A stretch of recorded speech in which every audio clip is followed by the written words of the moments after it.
Bismillahirrahmanirrahim. Assalamualaikum warahmatullahi wabarakatuh.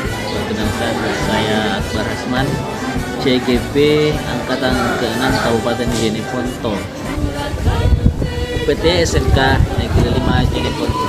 Izinkan saya akan mempresentasikan tugas modul 1.4 tentang budaya positif.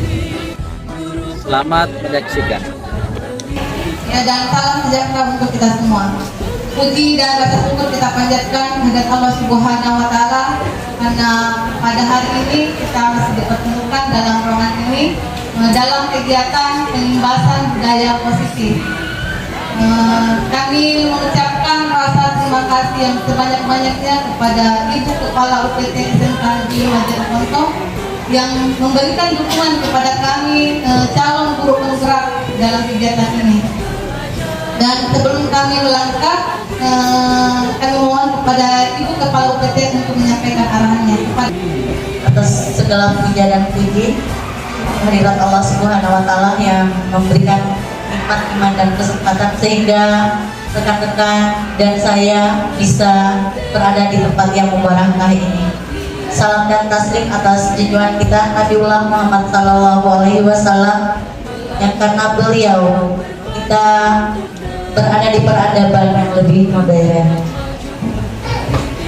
Salam hormat dari saya dan banyak terima kasih untuk calon guru penggerak yang menjadi bagaimana kita menggerakkan anak didik untuk merubah pola pikirnya jadi anak yang tidak aktif menjadi aktif. Bagaimana pembelajaran yang hanya pembelajaran, kalau kita di masanya kita dulu pembelajaran itu hanya ceramah, menulis, juga tidak harus di dalam ruangan Bapak Ibu. Pembelajaran itu bisa kita lakukan di mana saja. Bagaimana anak-anak kita senang di dalam melakukan pembelajaran itu. Kalau mereka sukanya di luar ruangan, ayo giring mereka. Kita kasih dulu combine antara materi pembelajaran.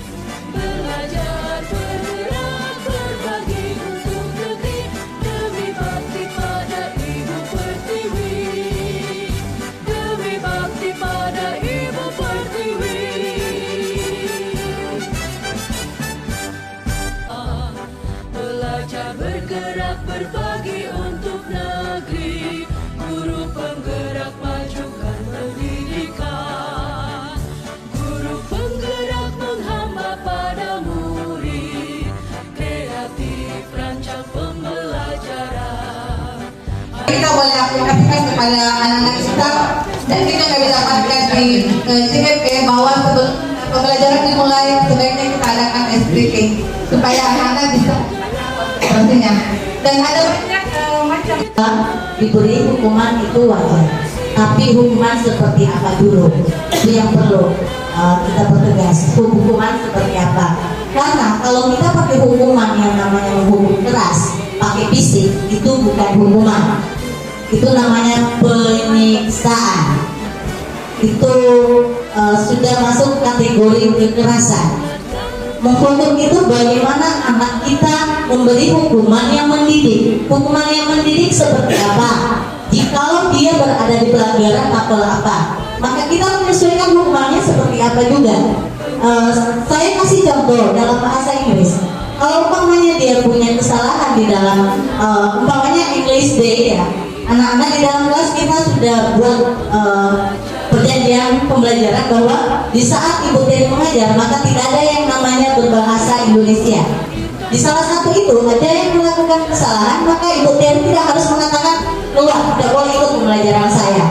Itu namanya salah dalam memberikan hukuman. Tetapi bagaimana siswa yang tidak mengindahkan apa yang sudah kita kesepakati bersama itu? Wiwi, kamu harus menghafal 10 kosakata di bagian belakang dulu duduknya, terpisah dari teman, konsen dengan hukuman kamu menghafal kosakata yang 10 itu. Nanti setelah ada hafalan yang 10, oke, bergabung kembali. Mungkin itu hal yang positif, itu hanya contoh saja. Tetapi mari bersama-sama untuk kalau masih bisa kita memberi hukuman yang tidak menggunakan kekerasan, kita pakai yang bisa lebih wise. Tetapi kalau kita sudah berbaik hati dan sudah berulang kali mungkin ada tanda-tanda besar apa yang dimau. Karena kalau kita sudah kasih hati minta jantung, sudah kasih jantung minta yang lain, ya kita tinggal ya mau di apa nih, kata orang toko jangan keluar yang harus diberikan. Saya rasa itu. Terima kasih banyak. Warahmatullahi wabarakatuh. Jadi sebelum saya melanjutkan presentasinya, saya lagi-lagi bisa suka berdiri. Ya, jadi saya sambil berdiri menjelaskan. Tapi sebelumnya saya mau speaking juga. Saya tidak mau kalah sama Ibu Asrian. Jadi speakingnya hari ini salah satu. Sini Pak. Jadi sebentar teman-teman cari pasangan ya. Lombanya sweet buat kalian. Jadi Kemudian dulu ya, kepala remaja ketiga ya. berapa nih? 21. 2. Siapa yang duluan berarti yang menang.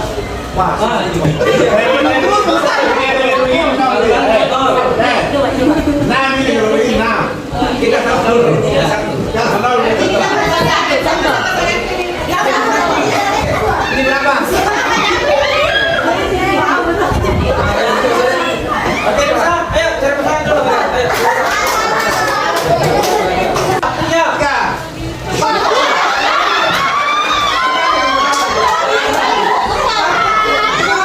Yang menang ke depan, yang menang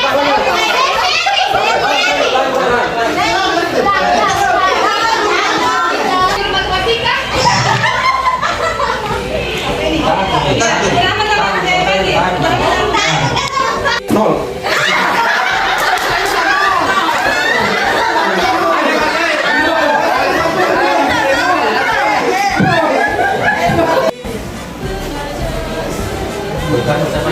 Nih, aku gambarnya.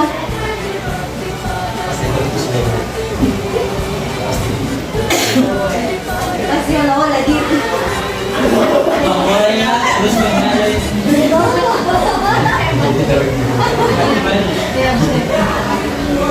Teman-teman, teori motivasi. Teori tentang motivasi, hukuman dan penghargaan restitusi. Ya, lanjut. Ada contoh kasus seperti ini. Jadi saya mengajak teman-teman untuk posisi ini mereka dengan paksa.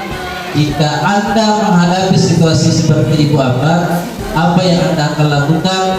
Menurut Anda, kira-kira apa alasan Doni melakukan hal ini? Maksudnya Doni sering merampas masakannya temannya. Ya. Ini seorang anak yang mempunyai perilaku yang kurang sopan terhadap teman-temannya, sering membuli teman-temannya.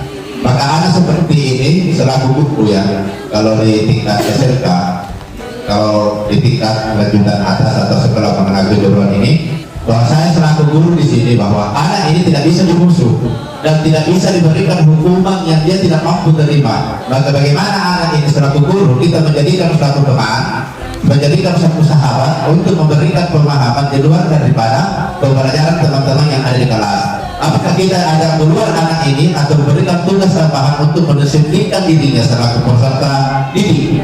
Karena anak yang seperti ini belum mengetahui apa tujuan pendidikan. Anak yang seperti ini dia hanya melihat temannya bersekolah, dia juga sekolah. Sehingga jalan keluar anak yang seperti ini terhadap teman-temannya, maka seorang guru harus pintar mengambil hatinya anak yang seperti ini untuk direkrut. Antara saya ada menceritakan ini lanjut Ibu Dahlia.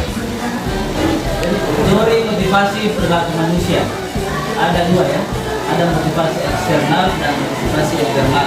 Dan inilah perubahan, ada yang eksternal dan internal.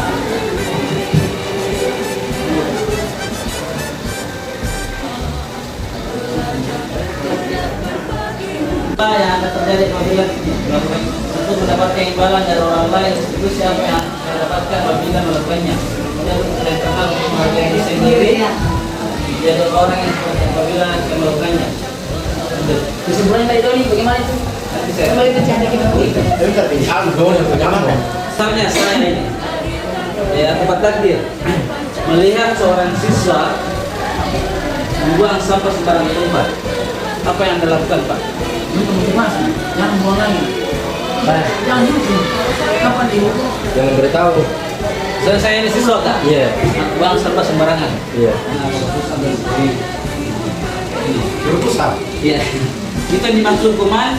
Hukuman bersifat tidak terencana atau tiba-tiba. Hukuman bersifat satu arah dari pihak guru yang memberikan, dan murid hanya menerima suatu hukuman tanpa melalui suatu kesepakatan atau pengarahan dari pihak guru. Baik, konsekuensi itu bentuknya sudah terencana atau sudah disepakati. Misalnya datang terlambat, itu kan sudah aturan di sekolah. Kunci pintu. Ke sini menunggu. Ya, kesimpulannya Kalau yang duluan. Kunci oleh murid, itu bentuk yang dibuatkan pihak guru, sekolah dan murid. Ini sudah ada. Ya, itu akan dibahas oleh Bunda Hadia. Prostitusi itu apa? Itu adalah materi yang menarik. Siapa ya?